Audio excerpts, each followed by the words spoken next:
குவஹாத்தி மற்றும் கலிக்கட் ஆகிய நகரங்களிலிருந்து கோலாலம்பூரை இணைக்கும் ஏர் ஏசியாவின் புதிய 2 நேரடி விமான சேவைகளை சுற்றுலா, கலை மற்றும் கலாச்சார அமைச்சு வரவேற்கிறது. இந்த விரிவாக்கம் இந்தியாவிற்கும் மலேசியாவிற்கும் இடையிலான விமான இணைப்பை பலப்படுத்துவதோடு சுற்றுலா பயணிகளுக்கு அதிக வசதியை மேலும் வலுப்படுத்துகிறது.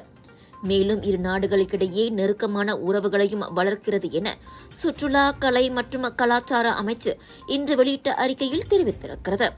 இன்று ஆகஸ்ட் 2ஆம் தேதி தொடங்கும் இந்த புதிய வழித்தடங்கள் வாரத்திற்கு 3 விமான சேவைகளை உள்ளடக்கியுள்ளது.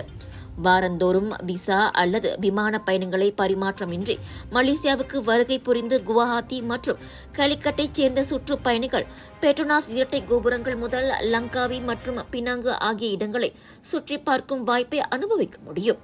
இந்த நேரடி விமானங்கள் சுற்றுலாவை மேம்படுத்துவதற்கும் இருதரப்பு உறவுகளை மேலும் வலுப்படுத்தும். இதன் வழி மலேசியாவுக்கு வரும் இந்திய சுற்றுப்பயணிகளின் எண்ணிக்கை மேலும் அதிகரிக்கும் என மலேசிய சுற்றுலாத்துறையின் தலைமை இயக்குநர் மனோகரன் பெரியசாமி நம்பிக்கை தெரிவித்தார். மலேசியாவின் முக்கிய சுற்றுலா சந்தையாக இந்தியா இருப்பதோடு கடந்த ஆண்டு ஏப்ரல் மாதத்தை ஒப்பிடுகையில் இவ்வாண்டு ஏப்ரல் மாதம் 2,95,000 இந்திய சுற்றுப்பயணிகள் மலேசியா வந்துள்ளனர். இந்த புதிய விமான சேவைகளை அறிமுகப்படுத்தியதன் மூலம் இவ்வாண்டு இறுதிக்குள் 1 மில்லியன் இந்திய சுற்றுப்பயணிகளை வரவேற்கும் இலக்கை டத்தோ ஸ்ரீ தியோங் கிங் சிங் தலைமையிலான சுற்றுலா அமைச்சு கொண்டிருப்பதாக மனோகரன் தெரிவித்தார்.